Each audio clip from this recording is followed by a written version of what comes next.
ইসরায়েলের রক্তলোলুপ বিমান হামলা, গোয়েন্দা ষড়যন্ত্র আর আন্তর্জাতিক মদদে ইরানের পরমাণু বিজ্ঞানীদের হত্যার যে নীল নকশা তৈরি করা হয়েছিল তা আজ ধূলিসাৎ। ব্রিটিশ সংবাদ মাধ্যম দ্য টেলিগ্রাফের এক প্রতিবেদনে উঠে এসেছে এক চাঞ্চল্যকর তথ্য। ইসরায়েলি গোয়েন্দা সংস্থা মোসাদ আর সামরিক বাহিনী ইরানের যে পরমাণু বিজ্ঞানীদের হত্যার যে দাবি করেছিল তাদের মধ্যে অল্প কয়েকজনই নিহত হয়েছেন। বাকিরা তেহরানের নিরাপদ অঞ্চলে সক্রিয় রয়েছেন ইরানের পরমাণু কার্যক্রমকে এগিয়ে নেবার মিশনে। এই ঘটনা প্রমাণ করে ইসরায়েল আগ্রাসন শুধু ব্যর্থ হয়নি, তা ইরানের বিজ্ঞানীদের মনোবলকে আরও সুদৃঢ় করেছে। বিশ্ববাসীকে দেখিয়ে দিয়েছে হত্যা আর হামলা দিয়ে কোনো জাতির অগ্রযাত্রাকে থামানো যায় না। ইসরায়েলের প্রচারযন্ত্র দাবি করেছিল ইরানের পারমাণবিক শক্তি তারা ধ্বংস করতে সফল হয়েছে, কিন্তু বাস্তবতা সম্পূর্ণ ভিন্ন।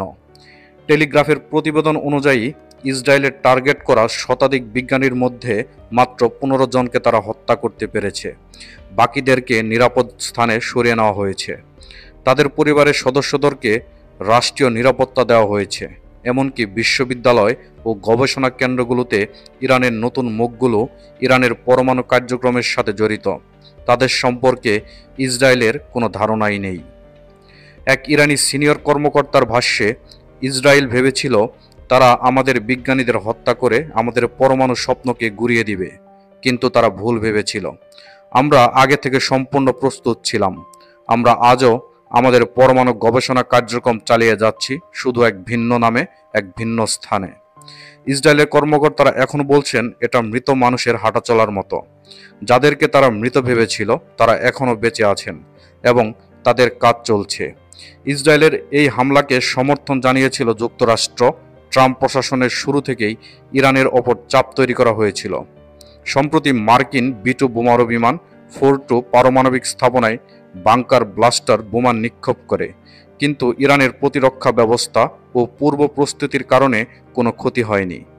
আন্তর্জাতিক পরমাণু সংস্থাগুলো স্বীকার করেছে এই হামলার পর পারমাণবিক তেজস্ক্রিয়ার কোনো লিকেজ পাওয়া যায়নি।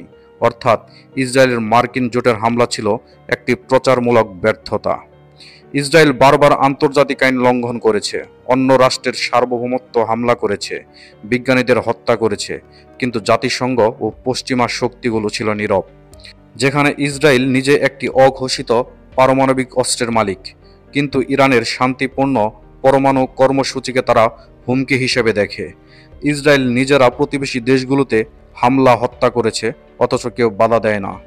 এই বিচারহীনতা প্রমাণ করে আন্তর্জাতিক রাজনীতি শক্তির জুলে চলে, ন্যায় অন্যায়ের ভিত্তিতে নয়। দর্শক, আজকে এ পর্যন্তই। ভিডিওটি ভালো লাগলে লাইক ও কমেন্ট করতে ভুলবেন না। আর পরবর্তী ভিডিও সবার আগে পেতে আমাদের চ্যানেলটি সাবস্ক্রাইব করবেন। সবাই ভালো থাকবেন, সুস্থ থাকবেন। ধন্যবাদ সবাইকে।